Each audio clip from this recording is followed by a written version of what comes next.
Mas o que acontece? Quando chegou em 2003, nós tivemos um acidente da Colômbia, né, 1º de fevereiro.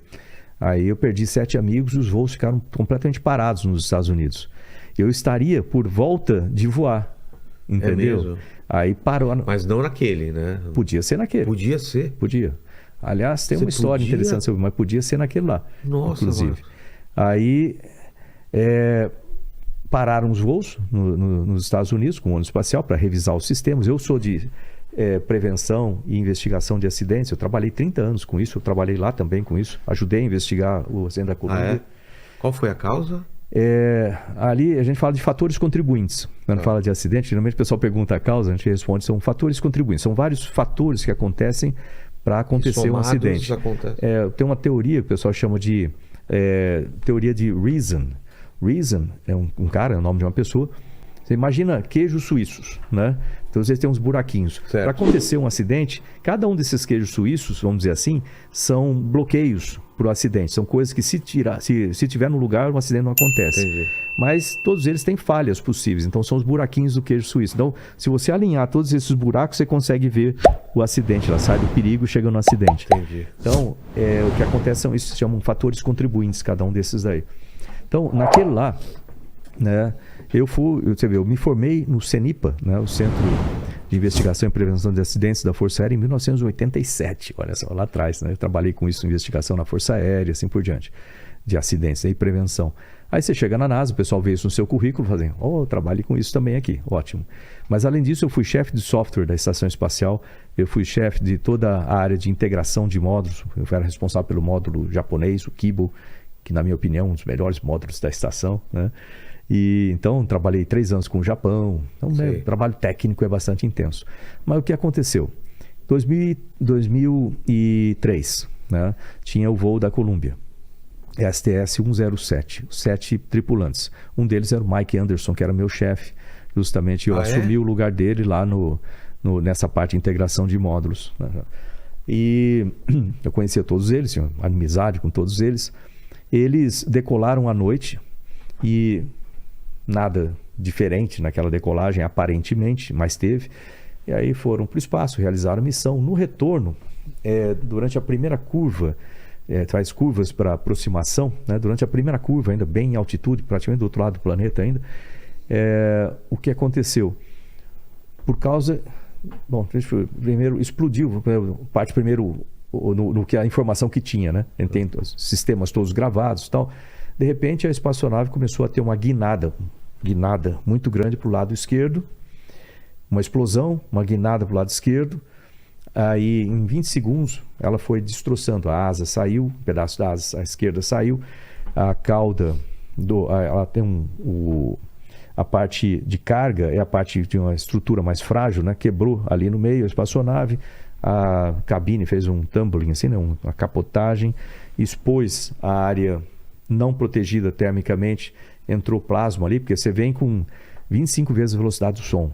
E você tem que, no ônibus espacial, se aproxima com 40 graus de ângulo de ataque, 40 graus. Justamente para expor só aquelas partes pretas que eram as protegidas com os ladrilhos de proteção térmica. Aí ela fez isso aqui, ou seja, em 20 segundos a gente perdeu a tripulação, a espaçonave destroçou toda, espalhou por 600 quilômetros em 4 estados. Nossa. E 200 milhas de largura, né, e 600 milhas de comprimento. Ok, perdemos a tripulação. Por que aconteceu isso? Durante a decolagem, uma parte isso aqui é o tancão que fica, né? Aliás, dá para desenhar aqui. Vamos lá. Desenhar mais fácil. Aí, pegar esse aqui que acho que escreve melhor nesse. O ônibus espacial ele tem 3 partes, né? Se você olhar, ele tem o tanque, aquele tancão laranja que ficava lá bem aqui. Grande. Aí você tem 2 foguetes de propelente sólido, aqui um de um lado e o outro do outro, né? E você tem a espaçonave presa aqui no tanque, assim, mais ou menos. Isso. Por aqui, né? E aqui tá a espaçonave, Paraná. Ok, e 3 motores aqui. Esse tancão aqui, ele tem hidrogênio em cima e um tanque lá dentro e oxigênio embaixo, líquido. E ele entra pela barriga do ônibus espacial aqui, né? Por dentro lá. Como é líquido, isso aqui ele é muito gelado, é criogênio, né? Então extremamente gelado. E ele é protegido com uma espuma que é depositada em cima para proteção térmica, para não transferir essa temperatura para os outros sistemas aqui. Então tem aquela proteção térmica que é depois pintada de laranja. Mas tem mais ou menos essa espessura que é depositado à mão, né? Tá. pelos quem fabrica o tanque. Acontece que fica lá parado um tempo, na Flórida, é úmido, entra água dentro desse negócio, quando carrega os tanques, aquela água se transforma em gelo, fica pesado isso aqui, e algumas vezes saía pedaços desses, e um pedaço desse aqui saiu e bateu na seção 9 aqui da asa esquerda do ônibus espacial. E aqui fez um buraco, mais ou menos desse tamanho aqui, 1 polegada, né, por 3 milímetros. Ninguém viu isso? Não dá para ver, porque durante a decoração foi à noite, então não tinha como ver isso aqui também. E como é que a gente descobriu isso? Quando a gente fez a investigação e recolheu os destroços, recolhemos 22% dos destroços dela, espalhamos lá num hangar com um desenho dela no chão e fomos colocando cada parte, identificar cada parte e colocando no lugar, né, dela. E nas partes de bordo de ataque, então, a gente fez um modelo de plexiglass, que a gente ia colando os pedacinhos no modelo. Aí a gente descobriu o seguinte: nessa parte aqui, no modelo, tinha uma falha desse jeito, em um pedacinho que sobreviveu. E olhando a estrutura da asa, a gente notou que nas partes aqui que a gente ia colocando, que ficou um tipo de um caminho, até o compartimento de trem de pouso, ficou um tipo de um caminho assim, como se tivesse passado um maçarico ali. Sim. Foi o plasma que entrou por esse buraquinho, fez um rombo na asa aqui, explodiu os pneus, abriu a porta, isso que deu a tendência à esquerda, começou todo a... Por causa de um buraquinho mínimo. Então, o espacial é crítico. É crítico. O medo que eu tenho agora, bem pragmático, vamos chamar assim, quando você perde um astronauta, 7 astronautas, lógico que é uma tragédia de forma geral, todo o planeta vê essas coisas todas, é meio complicado, ficou 2 anos e meio. E foi por isso que eu fui voar com os russos. A NASA me mandou para lá. Fui um dos primeiros do lado da NASA para voar com os russos, para poder fazer a missão com os ônibus ainda em processo de retorno ao voo, né? Aí o que acontece? Quando você perde um astronauta, você perde um piloto de testes, por mais esquisito que pareça falar isso, mas essa é a nossa profissão. Eu sou um astronauta profissional, eu sei dos riscos que ocorrem, eu assino os documentos, eu tenho tudo isso aí. Então, se eu morrer, é parte da minha profissão. Mas você tem medo, claro. Tem, mas você treina para superar isso aí. É mesmo?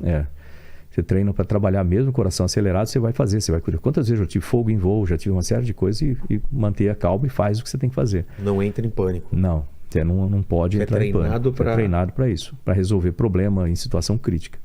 Agora, se perde um astronauta, perde um piloto de testes, está previsto dentro da carreira, dentro da sua profissão. Quando você perde um turista, a situação é diferente. Então, o meu medo, quando eu vejo os voos turísticos acontecendo agora, eu acho muito legal e eu fico torcendo tanto para não acontecer nada, porque se acontecer, vai parar o mercado inteiro, entendeu? Total, porque aí entra todos os processos, aquelas coisas todas. Civis, né? Então, esse é um cuidado que tem que se tomar agora. Mas vamos para o assunto mais bacana. Exatamente. Mas eu queria entender esse lance Então, você foi para a Rússia por causa disso, então, né? Porque não tinha voo nos Estados Unidos. Aí me mandaram para a Rússia. Para mim foi bom que eu tive lá. Eu conheci os sistemas russos, que eu conhecia só o lado de lá, né? Mas lado quem te americano. manda é o Brasil ou é os Estados Unidos? É um conjunto, né? Foi tudo conversado, tripartite, vamos chamar assim. Tá. Conversado. Então eu fui para lá como astronauta brasileiro, mas da NASA também, a voar com os russos. Assim como tem astronauta NASA que voa com os russos, tem astronauta da Agência Espacial Europeia que voa com os russos e também é NASA. Assim vai. E aí eu cheguei lá, uma coisa que foi interessante, eu perguntei, tenho 1 ano e meio, 2 anos para aprender os sistemas russos, que não é fácil você aprender. É muito diferente? Eles são diferentes e são muitos sistemas, né? Então é estudo para cá. E lá eles não chamam astronauta, né? Cosmonauta. Mas é a mesma coisa no final das contas, né? O curso de astronautas ele é 70% sistemas, 15% a parte emocional, 10% a parte fisiológica com médicos e 5% a parte física, condicionamento físico. Então, eu sabia muito bem o nosso lado aqui, né? Dos sistemas, para fazer manutenção e tudo mais. Quando eu cheguei lá, eu tenho que aprender esse lado. Tem 1 ano e meio? Não, você tem 5 meses só para aprender tudo. 5 meses? 5 meses, ou seja, é um desafio grande, né? E, além disso, nesses 5 meses eu tinha que aprender um tanto do russo para poder ler o checklist, ler o painel, falar com o controle. Nossa. Né? Então, aprender russo não é fácil. Em 3 meses a coisa fica complicada, né? Mas você estuda, você consegue. Então, isso que é vamos dizer assim, é parte da vida. Minha mãe falava lá, estude, trabalhe, persista. O que você aprendeu de russo? Mais. Eu aprendi o suficiente para voar. Tipo assim, faz tempo que faz 16 anos que eu voei, né? Então depois você não usa muito, você acaba perdendo muito do russo. Mas na época você podia falar comigo em russo, eu ia entender, eu ia tentar falar, certamente eu ia falar um russo muito truncado, né? Porque o russo é complexo, eles usam declinações, né? Tem 7 declinações, igual do antigo latim, né? Exato. Que ele é derivado do grego e latim, né? O russo. Então, dependendo do tipo da frase, depende da função da palavra dentro da frase, ela tem uma terminação diferente, uma declinação. Então, eu falava só de ordem direta, não invertia nada, né? E faltava muito vocabulário ainda, assim, pai. Mas era o suficiente, né? É para se conversar, né? Tipo, para desliga isso, desliga aquilo. Isso, entender os números, entender o negócio, né?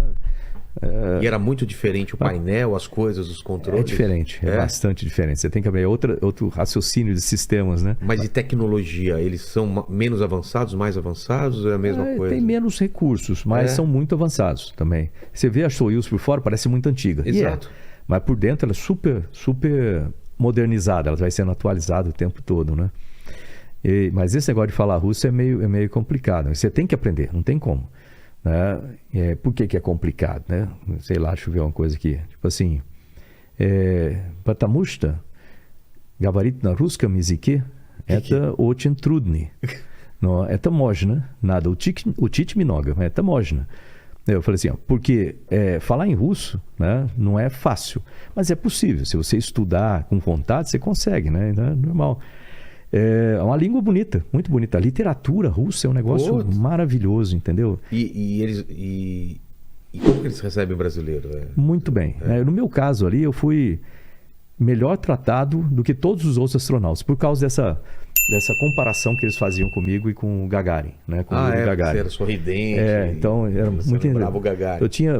Ele nasceu no dia 11 de março, no dia 9 de março, eu nasci no dia 11 de março. Então, sei lá se tem alguma coisa a ver ou não, mas aparentemente a minha maneira de ser, meu comportamento e atitude era muito parecido com ele, né? É bacana isso aí.